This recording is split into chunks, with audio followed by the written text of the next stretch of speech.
प्यारे दोस्तों नमस्कार, कैसे हैं आप सभी और कैसे चल रही है आप सभी के बोर्ड एग्जाम की तैयारी। तो उम्मीद करेंगे आप सभी काफी बेहतर होंगे, स्वस्थ होंगे, मस्त होंगे और अपनी तैयारी को लगातार जारी रखे होंगे। तो आज का ये क्लास आपके लिए काफी ज्यादा इंपॉर्टेंट होने वाला है। अगर आप भी हैं क्लास 12th में और आपको भी देना है 6 मार्च को फिजिक्स का पेपर, तो इस वीडियो को पूरा देखना। यहाँ पर हम बताएंगे कि फिजिक्स में जैसे आपका ये मॉडल पेपर है और इस मॉडल पेपर के अकॉर्डिंग हमारे पास ये बोर्ड एग्जाम की कॉपी है, तो आपको बताएंगे कि आपको कॉपी में कैसे जो है क्वेश्चनों को सॉल्व करना है। और यहां पर आज का जो ये वीडियो है ये किस किस टॉपिक पर रहेगा, तो देख सकते हो यहां पर अगर आपको मान लीजिए पहली बात तो आपको बताया जाएगा कि कॉपी में कैसे आपको लिखना है, कौन सी गलती है जो कि नहीं करनी होती है फिजिक्स और केमिस्ट्री में, क्योंकि आपको पता है कि ये दो ऐसे सब्जेक्ट होते हैं जो कि सबसे ज्यादा छात्रों को ध्यानपूर्वक इनमें पढ़ाई करनी चाहिए और अच्छे से कॉपी को भी लिखना चाहिए, वरना आप समझते हैं कि भाई सबसे ज्यादा जो है यही दो सब्जेक्ट परेशान करते हैं। तो आपको बताएंगे कॉपी लिखने का तरीका। इसके अलावा अगर आपसे कोई प्रश्न बोर्ड एग्जाम में नहीं आता है, यानी कि कोई प्रश्न मान लीजिए नहीं बनता है, जैसे कि आपको पता है कि फिजिक्स में बहुत ज्यादा न्यूमेरिकल आते हैं, डेरिवेशन भी आता है, तो फिर वहां पर काफी सारे ऐसे क्वेश्चन होते हैं जो कि नहीं बनते, तो फिर उनको क्या करेंगे भाई, अटेंड करना है या नहीं, कैसे करना है, वो सारी चीजें बताई जाएंगी। बाकी न्यूमेरिकल का भी आपको मैं यहाँ पर कुछ तरीका बताऊंगा, न्यूमेरिकल कैसे सॉल्व करना है कॉपी पर, है ना। अगर आपसे नहीं बन रहा तब भी आपको कैसे एक दो स्टेप लिखने हैं, जिससे कि अगर 3 नंबर का भी प्रश्न होगा तो कम से कम आपको उसमें 1 या 2 नंबर तो आप लेकर के ही आओगे अगर आपसे कोई क्वेश्चन नहीं बनेगा। इसके अलावा 3 नंबर वाले जो क्वेश्चन होते हैं डेरिवेशन में और न्यूमेरिकल में 5 नंबर वाले प्रश्न, उनको कैसे सॉल्व करना है, तो बिल्कुल 6 मार्च के लिए कंप्लीट ये स्ट्रेटेजी आपके लिए होने वाली है। शुरू करते हैं भाई आज का ये क्लास। सबसे पहली बात देखो यहाँ पर हमारे पास क्या है, 2025 बोर्ड एग्जाम का न्यू पैटर्न पर आपका ये है मॉडल पेपर, ठीक है, और इसका पूरा यहाँ पर मिलेगा सोल्यूशन। तो थोड़ा सा वीडियो क्या है लॉन्ग हो सकता है, लेकिन अंत तक देखना।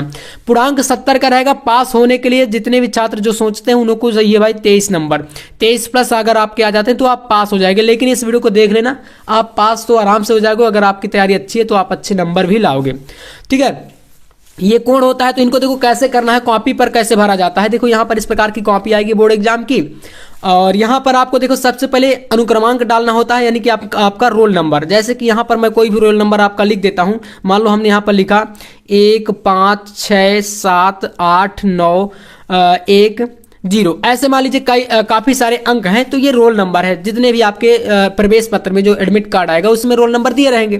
फिर इसके बाद शब्दों में आपको वही रोल नंबर लिखना होता है, जैसे कि क्या है 1 है, तो यहाँ पर आप इस तरीके से, अब आपको ये मत पढ़ना कि भाई लाख हजार करोड़ ऐसे नहीं लिखना, आपको डायरेक्ट क्या करना है, 1 है तो आप लिखोगे। देखो गलती नहीं करना, शुरू में कॉपी पर हमेशा याद रखना, 1 लिख दिए, फिर क्या है 5 है तो यहाँ पर आप क्या करिए 5 लिख दीजिए इस तरीके से। 1 5 के बाद क्या है भाई 6 है तो यहाँ पर लिख दीजिए 6, बीच बीच में आप कॉमा भी लगा सकते हैं ऐसे। फिर क्या 7 है तो यहाँ पर लिखो आप 7 ऐसे। इसके बाद क्या है 8 है तो यहाँ पर लिख दो आप लोग 8।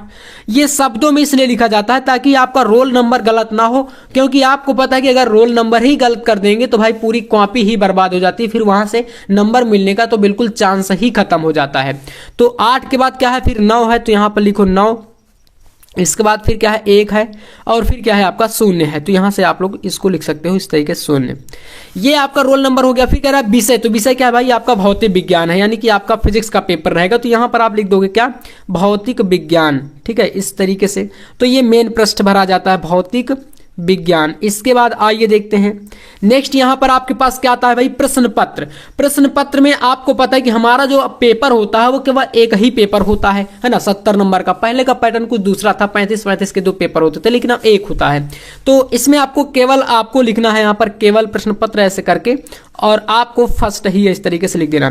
प्रश्न पत्र पर अंकित संकेतांक जो कि जैसे कि 346 आपका जीडी है, तो इसको भरना ज्यादा जरूरी होता है, क्योंकि इसी के अनुसार आपकी कॉपी चेक होगी। अगर इसे नहीं लिखोगे तो कोई मतलब नहीं है, आपकी कॉपी का पूरी कॉपी बेकार जाएगी। ये चीज आप याद रखना, क्योंकि फिर वहां पर आपका कॉपी से पता नहीं चलेगा ना कि भाई ये कॉपी किस पेपर से लिखी गई है, इसलिए ये कोण डालना बहुत जरूरी है।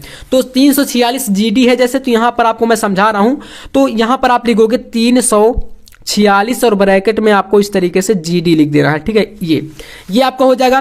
परीक्षा का दिन आपको डालना है कि किस दिन है, मान लो कि सोमवार मंगलवार जिस दिन भी है, तो आप यहां पर लिखोगे वही दिन। मैं आपको एग्जाम्पल के तौर पर समझा रहा हूं, बाकी जो 6 मार्च को जो दिन होगा वही आपको डालना रहेगा। फिर तिथि जो कि आपको पता है कोई डेट, जैसे कि हम लोग यहाँ पर डाल देते हैं 01 01/2025 कुछ भी करके ऐसे डाल देते हैं। पाली जैसे कि द्वितीय पाली में होता है पेपर आपका फिजिक्स, जो 12th वाले होते हैं, तो यहाँ पर लिख देना द्वितीय, है ना, द्वितीय पाली। इसके बाद देखो यहाँ पर केंद्र का नाम, जो आपका सेंटर, जहाँ पर आपका सेंटर जाएगा, जैसे कोई कॉलेज का नाम, तो वहाँ पर आपको इस कॉलेज का नाम लिख देना जहाँ पर आप पेपर दे रहे होंगे। ये सारी चीज़ें भर दोगे। इसके बाद हम लोग यहाँ पर पेपर की शुरुआत करते हैं। देखो यहाँ पर नोट आप पढ़ लेना, 15 मिनट परीक्षार्थियों को प्रश्न पत्र पढ़ने के लिए है। फिर निर्देश आप पढ़ सकते हो, यहाँ पर 15 मिनट जो है परीक्षार्थियों को प्रश्न पत्र पढ़ने के लिए निर्धारित है। फिर यहाँ पर सभी प्रश्न अनिवार्य है। यहाँ पर आपका ये पेपर जो है खंड आ, बा, सा, दा, या में जो है विभाजित होगा। इसके बाद यहाँ पर खंड आ जो है बहुविकल्पीय होगा, जिस पर 1 नंबर मिलेगा प्रत्येक प्रश्न पर। बा में ये सारे आप लोग पढ़ सकते हो। यहाँ से शुरू करते हैं भैया पेपर को, और फिर देखते हैं कि आखिरकार इसके जो प्रश्न है वह किस तरीके से रहने वाले हैं। ठीक है, तो देखो ऑब्जेक्टिव जो क्वेश्चन रहते हैं इन पर तो अगर आप सही पूरा लिखोगे तभी नंबर मिलते हैं, है ना। बाकी इन पर तो कोई ट्रिक लागू नहीं होती है, सिर्फ तुक्का लगा सकते हो। मानते हो इस बात को कि नहीं? आपसे कोई भी कह रहा है कि भाई इसमें हम कोई ट्रिक बता देंगे, तो इसमें बताओ क्या ट्रिक है? कोई नहीं। अगर आपको पूरा सही आ रहा होगा तो सही लिख के आओगे, अगर नहीं आ रहा होगा तो फिर आप लोग तुक्का मार के कोई सा भी सही करके चले आओगे। तो यहाँ पर जो खंड आ रहेगा, इसमें आपको फिजिक्स में टोटल हमें जो है 6 नंबर का ऑब्जेक्टिव देखने को मिलेगा। जैसे पहला का आपका का नंबर क्वेश्चन है, इसको देखिए मैं आपको बताता हूं इसके 6 ऑब्जेक्टिव कैसे हैं और कौन सा सही होगा। तो का नंबर क्वेश्चन कह रहा है कि बराबर द्रव्यमान के गोलों ए और बी को क्रमशः +Q और -Q आवेश दिया जाता है या दिया गया है, और सेम ऐसे ही पैटर्न पर पेपर आएगा और इतने ही कठिन और इतने ही आसान क्वेश्चन रखे जाते हैं बोर्ड एग्जाम में। ठीक है, जिस प्रकार का ये पेपर रहेगा पूरा दिखाऊंगा आपको मैं। दिया गया है यदि आवेशन के पश्चात इनके द्रव्यमान क्रमशः Ma और Mv हो तो Ma और Mv में संबंध क्या होगा। तो यहां पर देखो विकल्प दिए हैं, जिसमें तीसरा नंबर का ऑप्शन जो है वो सही है। इनमें आपका कह रहा है कि आवेशन के पश्चात जो Ma और Mv है, ये जो द्रव्यमान है, इनमें रिलेशन क्या होगा। तो ये वाला रिलेशन होगा, मतलब Ma लेस देन Mv, यानी कि Ma जो है छोटा रहेगा Mv से। इस तरीके से है। अब कॉपी पर कैसे शुरू करना है वो भी चलिए जान लेते हैं।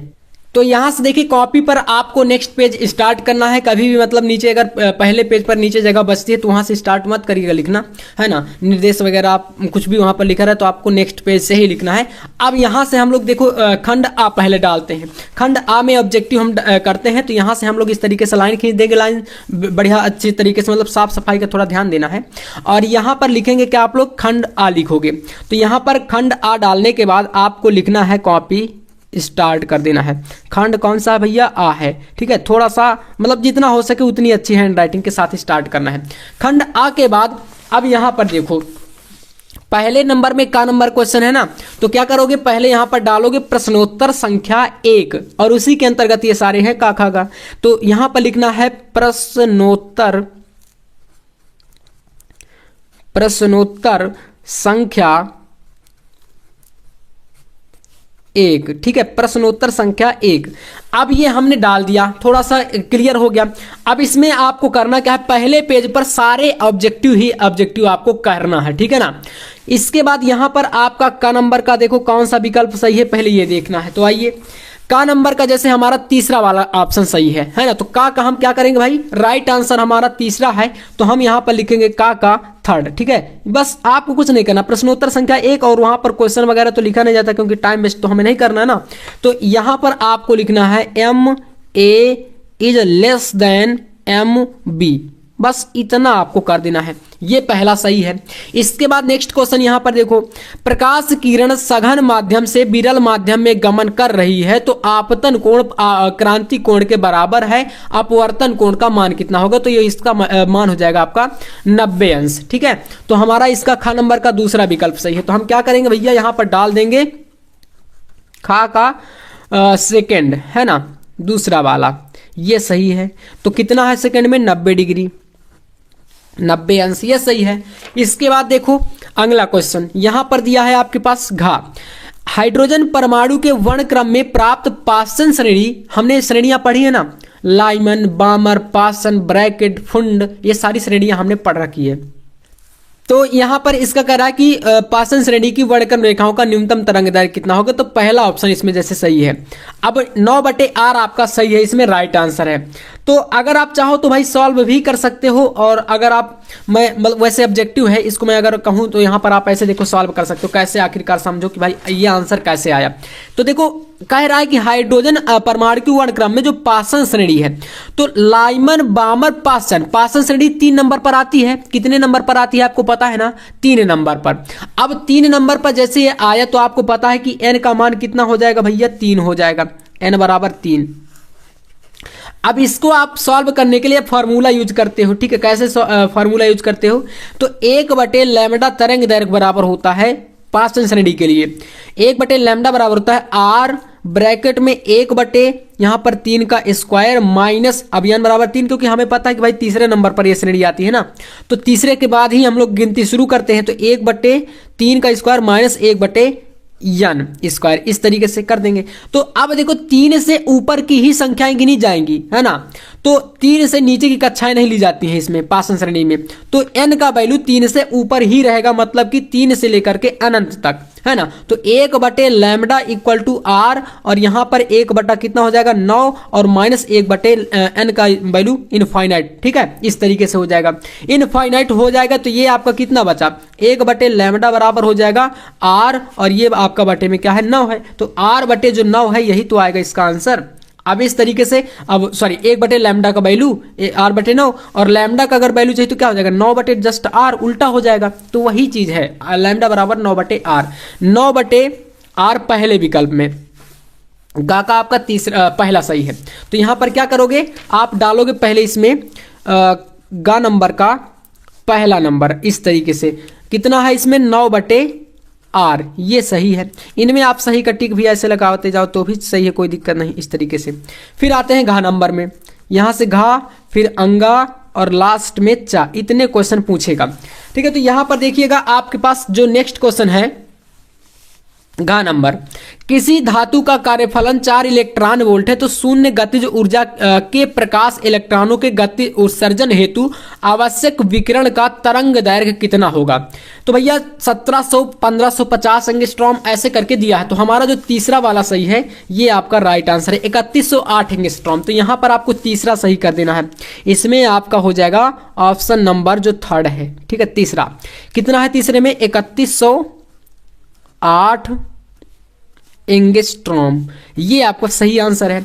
इसके बाद देखिए नेक्स्ट क्वेश्चन, यहां पर अगला प्रश्न आपके पास ये रहा, इसमें कह रहा है विद्युत चुंबकीय तरंग के वैद्युत एवं चुंबकीय क्षेत्र सदिश, जो कि वैद्युत क्षेत्र सदिश क्या है, वेक्टर ई है, और चुंबकीय क्षेत्र सदिश वेक्टर बी है। तरंग संचरण की दिशा क्यों परिवर्तित करेंगे, तो यहां पर चौथा विकल्प सही है, vector E cross vector B द्वारा।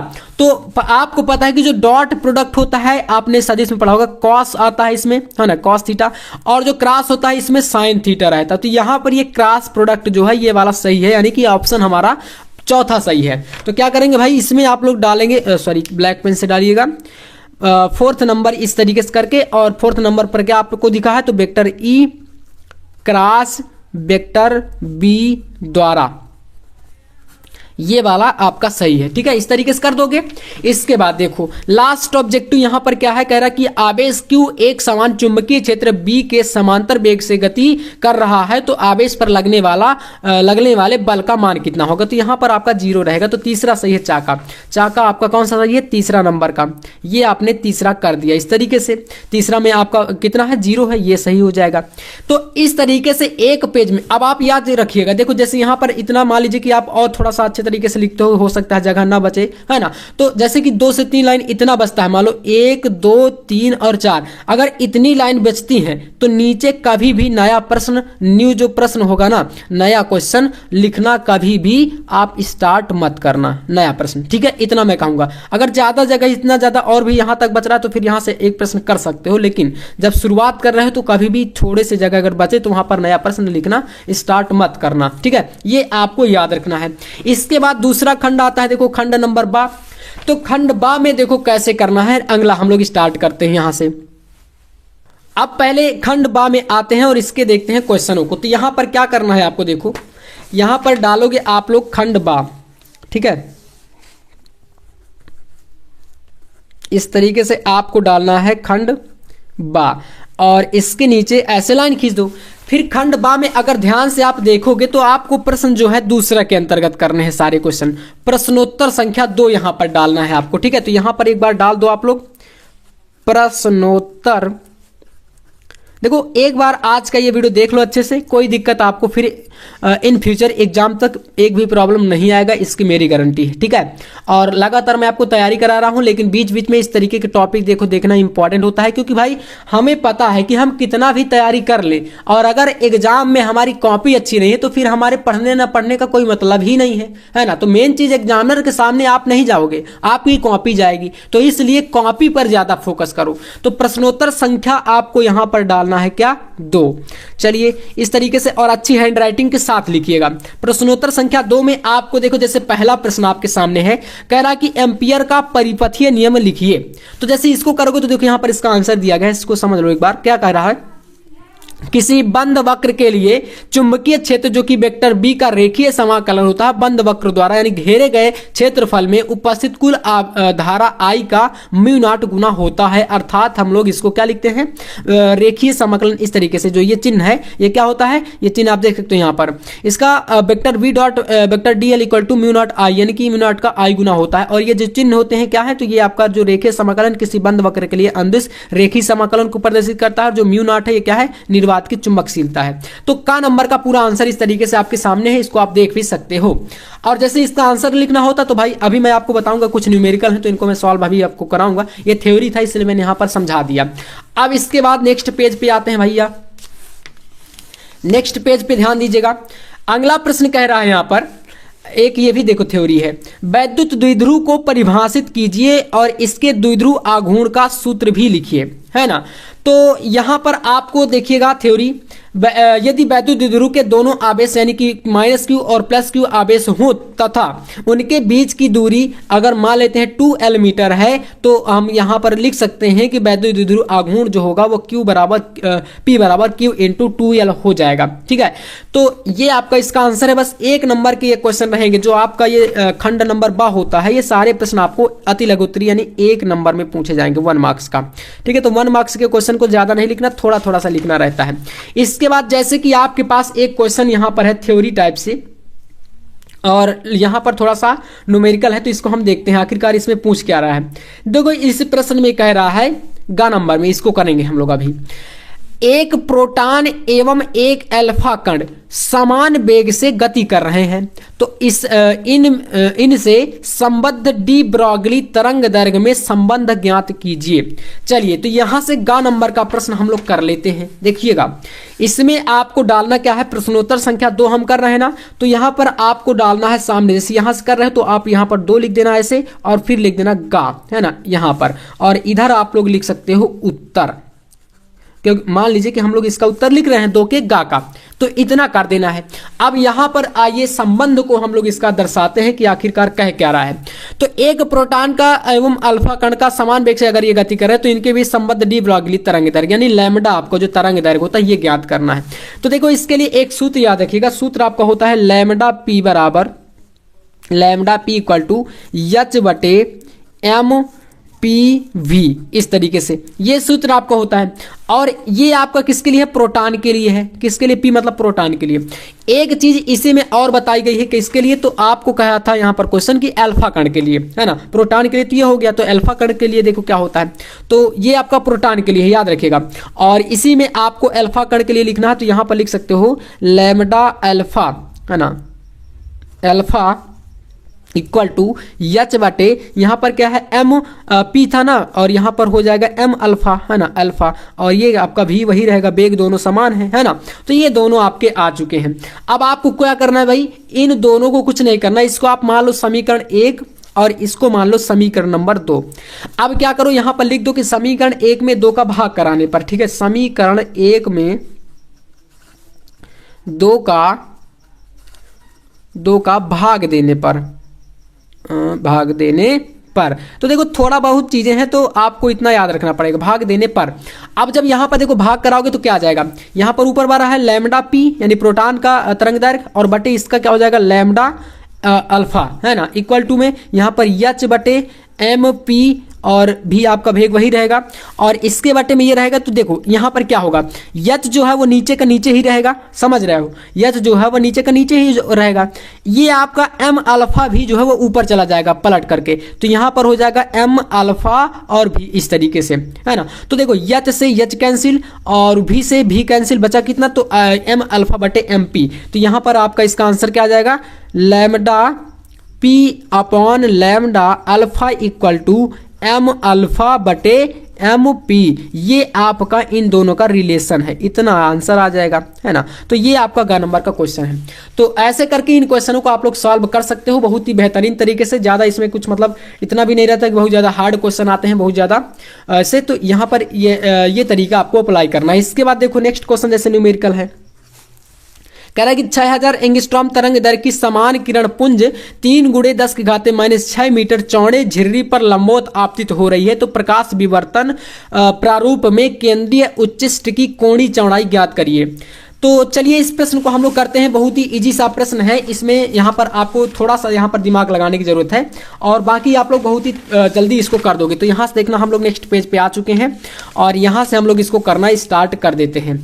देखिएगा थोड़ा सा इसमें आप यहाँ पर पहले देखो, जैसे नए पेज में आए तो यहाँ पर आपको डालना पड़ेगा, क्या डालना पड़ेगा, यहाँ पर प्रश्नोत्तर संख्या जैसे 2 का कर रहे हो ना, तो थोड़ा सा इतना परिचय होना चाहिए कि भाई एग्जामिनर भ्रमित ना हो। प्रश्नोत्तर संख्या आपको डालना है यहाँ पर क्या, 2, इस तरीके से। प्रश्नोत्तर संख्या 2 का हम लोग कौन सा कर रहे हैं, तो इसमें देख सकते हो घा नंबर का क्वेश्चन है ना, घा नंबर क्वेश्चन है। तो आपको क्या करना है, घा का यहाँ पर डाल देना है, घा नंबर ऐसे करके, ठीक है। घा नंबर डाल दिए और इसमें आपको यहाँ पर इधर कर देना है उत्तर। थोड़ा बहुत मतलब अगर थोड़ा बहुत अधिक भी लिख जाएगा तो इतनी ज़्यादा प्रॉब्लम नहीं आती है। अब आपको पता है कि जो केंद्रीय उच्चिष्ट की कोणीय चौड़ाई ज्ञात करने के लिए बोल रहा है, तो इसका फॉर्मूला होता है एक, और फार्मूले से अगर सॉल्व करोगे तो हर क्वेश्चन आ जाएगा। तो यहाँ पर आपको लिखना क्या है, आपको लिखना है केंद्रीय उच्चिष्ट, है ना, केंद्रीय इसमें उच्चिष्ट ऐसे आधा चा बनाना है, उच्चिष्ट की चौड़ाई, केंद्रीय उच्चिष्ट की चौड़ाई होती है इक्वल टू 2 लैम्डा अपॉन ई। ये फार्मूला होता है 2 लैम्डा बटे ई। अब देखो यहाँ पर आपको लैम्डा का वैल्यू दिया गया है, ये है 6000 एंगस्ट्रॉम और एक किरण पुंज कह रहा है 3 × 10⁻⁶ मीटर चौड़े। मतलब समझ रहे हो, ये ई का वैल्यू ये दिया है और ये लैम्डा का वैल्यू है, ठीक है। तो यहाँ पर बस आप निकाल लो, इक्वल टू में करोगे 2 × लैम्डा 6000 एंगस्ट्रॉम, तो 6000 और एंगस्ट्रॉम है तो यहाँ पर आपको पता है कि 1 एंगस्ट्रॉम बराबर 10⁻⁻10 मीटर, ये आपका मीटर में चेंज हो गया। और बटे में क्या करना है, ई का मान 3 × 10⁻⁻⁷ कितना है, माइनस का दिया हुआ है, देख सकते हो 6 मीटर। तो इसको लिख दो -6। अब इसे सॉल्व कर लेते हैं भाई। यहाँ पर देखो सॉल्व करने पर क्या आ जाएगा आपका, ये आपका सॉल्व करने पर आएगा इक्वल टू में 2 से इसका गुणा कराओगे यहाँ पर, तो देखो 3 से इसको काट दो, जैसे यहाँ पर 3 से काटेंगे 3 दूना 6 और ये आपके 3 0 2 1 2 3 3 0 इसके हो गए। इससे आप देखो यहाँ पर 2 × 2 यहाँ पर कराओ और गुणे में हो जाएगा इसके 3 0, तो मतलब कि 10 का पावर कितना बचेगा यहाँ पर, 10 का पावर 3 प्लस का और ये माइनस का, तो 10 का पावर -7 ये बच जाएगा। और ये आपका ऊपर जाएगा पलट करके, तो यहाँ पर 10 का पावर ये प्लस का 6 बन जाएगा, ऐसे बनेगा। इक्वल टू में 4 × 10 का पावर यहाँ पर कितना बचेगा, ये इससे घटेगा तो 10, केवल 10 ऐसे बचेगा। और जब ये आपका 10 हो गया तो इसको आप इस प्रकार से लिख सकते हो, इक्वल टू में केंद्रीय उच्चिष्ट की कोणीय चौड़ाई घटाने पर यहाँ पर ये आपका इससे घटा तो 10 आया, 10 को 40, तो यहाँ पर 40 कर सकते हो। और इसी को देखो ये आप इसका बस 40 रेडियन कर दो, या तो आप इसी को और स्टेप में लिख सकते हो सॉल्व करके। 3 0 इसके थे, तो यहाँ पर ये आपका, यहाँ पर थोड़ा सा हमारा मिस्टेक है शायद, है ना। तो एक बार देख लेते हैं भाई, यहाँ पर 2000 को हम लिख सकते हैं 2 × 10⁻³ प्लस का, और ये 10 पहले से लगा हुआ है, तो 10 आपका यहाँ पर माइनस का है ना। इससे घटेगा तो ये आपका कितना -7 आ जाएगा, और -7 ये ऊपर गया तो आपका हो गया +6, तो घटेगा यहाँ से फिर से, तो ये आपका -1 बचेगा ऐसे यहाँ पर। तो -1 है तो इसको 40 ना लिख के यहाँ पर 0.4 कर देंगे, ठीक है। ये आपका आ जाएगा और इसका मात्रक आपको कर देना है रेडियन। तो यहाँ पर थोड़ा सा मिस्टेक था इसलिए मैंने ऐसा कहा। तो ये आपका 0.4 रेडियन इसका आंसर आएगा। ऐसे ही आपका नेक्स्ट एक और क्वेश्चन जैसे कह रहा है यहाँ पर, देखिए अंगा नंबर क्वेश्चन कह रहा है कि दिए गए परिपथ में D1, ये एक संधि डायोड है, D1 एवं D2 आदर्श डायोड हैं, इसमें 3 ओम प्रतिरोध में प्रवाहित धारा का मान ज्ञात करिए। तो जैसे कि ये आपका है, इसमें जो 3 ओम का प्रतिरोध यहाँ पर D2 पर लगा हुआ है, इस पर आपको प्रवाहित धारा का मान ज्ञात करना है, कितनी धारा इसमें प्रवाहित है ये ज्ञात करना है आपको। तो चलिए अंगा नंबर क्वेश्चन को हम लोग करते हैं। यहाँ पर आपको करना क्या रहेगा, इसमें थोड़ा सा जगह जैसे इधर नहीं है तो आप क्या करो, यहाँ पर आ जाते हैं नेक्स्ट पेज पर, इधर के पेज पर आते हैं और यहाँ पर वही चीज आपको एक बार पुनः से डाल देना भाई, प्रश्नोत्तर संख्या 2 ऐसे करके डाल दोगे।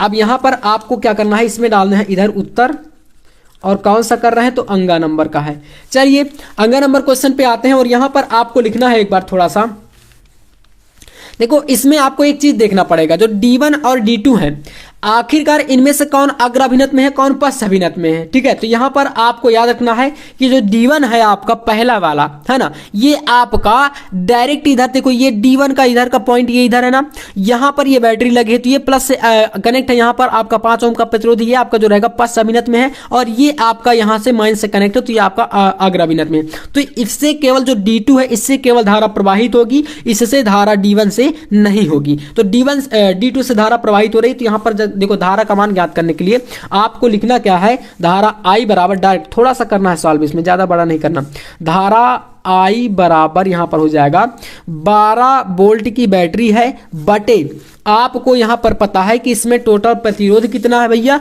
तो एक 5 ओम का एक 3 ओम का, तो यहाँ पर आपको 5 और 3 को ऐड कर देना है, तो बचे कितना 5 3 8, तो यहाँ पर हो जाएगा I बराबर आपका कितना 12 बटे 8, और यहाँ से इसको काट दो तो 6 बटे 4, फिर पुनः से काट दो तो यहाँ पर 3 बटे 2, फिर पुनः से काट दो तो I का मान कितना आ जाएगा यहाँ पर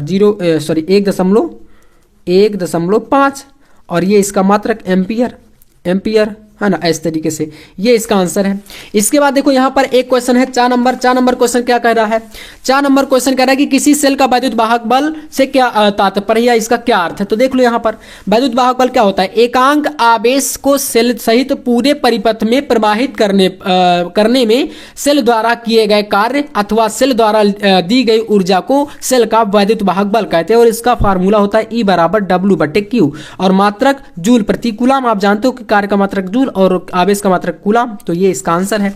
यहां से खंडशः है और बाकी का तरीका मैंने बता दिया कि कैसे करना है, क्या करना है, सारी चीजें वैसे ही रहेंगी। बस अगला क्वेश्चन 3 है यहाँ पर, तो आप डालोगे क्या भाई, इस तरीके से जैसे करना शुरू कर रहा हूं मान लो यहाँ से, तो बस इसमें डाल दोगे यहाँ पर प्रश्नोत्तर संख्या क्या 3, प्रश्नोत्तर संख्या थोड़ा सा मतलब अच्छे से, और अच्छा पेन वगैरह आप लोग पहले से खरीद लेना, प्रश्नोत्तर संख्या 3 ऐसे इस तरीके से करोगे, और यहाँ से आप पहले क्या करोगे, उत्तर इस तरीके से लिख दोगे, और यहाँ पर जैसे का नंबर का कर रहे हो तो 3 का कर देना ऐसे, और बस वही तरीका है। एलईडी का पूरा नाम क्या होता है पूछ रहा है, एलईडी का पूरा नाम हिंदी में बोलते हैं प्रकाश उत्सर्जक डायोड, और इंग्लिश में लाइट इमिटेड डायोड बोलते हैं, है ना। बाकी थ्योरी लिखे गए। तो अब क्या करो, इन क्वेश्चनों को एक बार देख लो और इन सभी का स्क्रीनशॉट कर लो। उससे पहले आपको मैं बताना चाहूंगा कि अगर आप क्लास 12 की बेहतरीन तैयारी करना चाहते हैं और अभी तक आपने नोट्स वगैरह आपको नहीं मिला है या नहीं बनाए हैं आप लोग, तो आपके लिए एक ऑफर है यहाँ पर 99 रुपए के प्राइस पर physics, chemistry, biology, Hindi, English, इन सभी का पूरा handwritten important question with solution answer के साथ, और साथ में अनसॉल्व पेपर इस तरीके के 7 सेट आपको ऑल सब्जेक्ट के मिलेंगे मात्र 99 रुपए में।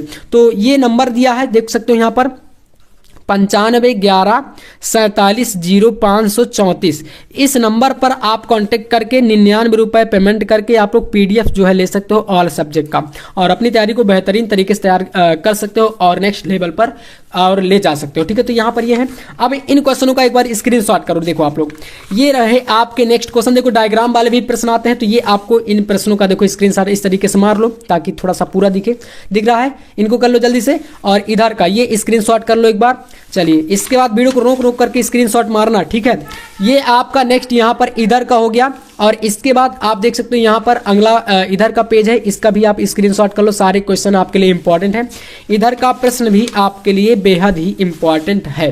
ठीक है, तो ये देखो पूरा पेपर था और मैंने आपको सारा कुछ बताया कि आखिरकार कौन सा क्वेश्चन कितने नंबर का है, कैसे करना है, और न्यू पैटर्न के अकॉर्डिंग है पूरा 70 नंबर में आपका। अगर इस तरीके से अप्लाई करोगे और तैयारी आपकी बेहतर होगी तो आप आराम से 55-60 जो है लेकर के आओगे। और अगर आपने बिल्कुल नहीं पढ़ा तो आपको पास कराने की मेरी गारंटी है। बस चैनल से आप लोग जुड़ करके रहिएगा और लास्ट तक आप लोग जो बताया जाए उनको फॉलो करते रहिए। ठीक है, तो चलिए फिर मिलते हैं नेक्स्ट वीडियो में नेक्स्ट टॉपिक के साथ। तब तक के लिए जय हिंद, वंदे मातरम।